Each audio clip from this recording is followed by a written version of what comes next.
Nancy. Great to meet you. Nice to meet you too. And you are the brains of Boy Kills World. What a fascinating film. Thank Lots you. of excitement. And I think you checked off all the boxes when it comes to action.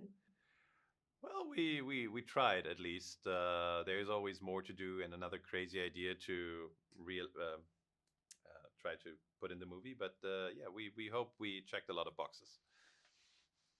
You sure did. I mean, you have the Korean action, you have the Japanese anime, you have the horror fantasy, you have the video games. I mean, a lot of backgrounds you're covering, lots of bases. All the stuff that we love, we try to put in there. So how did you come up with this idea of integrating so much? It is. I mean, it was never like the moment where it's like, oh, we're gonna put everything in there now. You sort of start small with an idea, and it's like, all right, let's do a revenge story.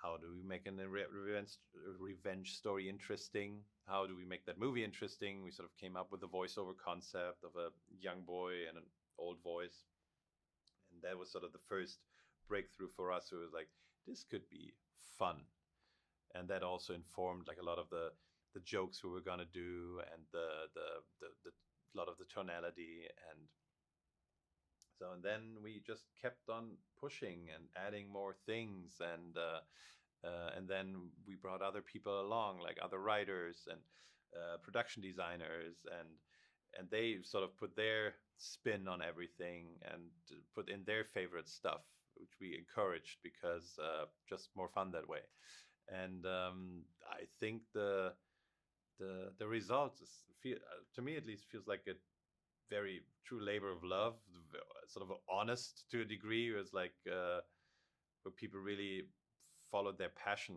and yeah, I think you can see it. Yes, it's definitely a film to watch in theater. The camera work is phenomenal, and the action scenes, the slow motion, sudden slow motion, and then the fast motion back to it. I mean, you're giving us a chance to appreciate the action. Thank you. Yeah, that is in the heavy lifting. There did David Shatarsky, our action designer. He's also in the movie. He's Dave from the factory who loses an arm. So he also like we started working on this I think 7 8 years ago, and we've been collecting ideas and crazy stuff for years before we shot it, and I think it shows. Like there's a lot of stuff in there where we feel like, oh yeah, and we also cut out stuff. We were like, oh no, that happened in another movie, so now let's take it out. Let's replace it. Let's replace it with something that we haven't seen yet.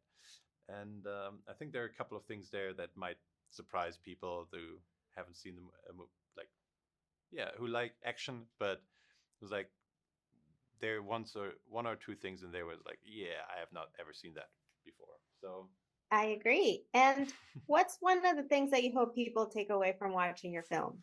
I mean, first and foremost, they should be entertained. Like I hope they're entertained and enjoy themselves.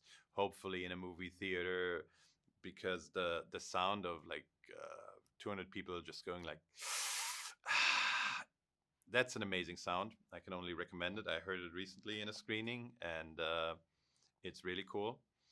And yeah, enjoy themselves. And with a movie that is not quite just black and white, but also pretty gray to some degree, and hopefully gives a satisfying spin on the classic revenge tales.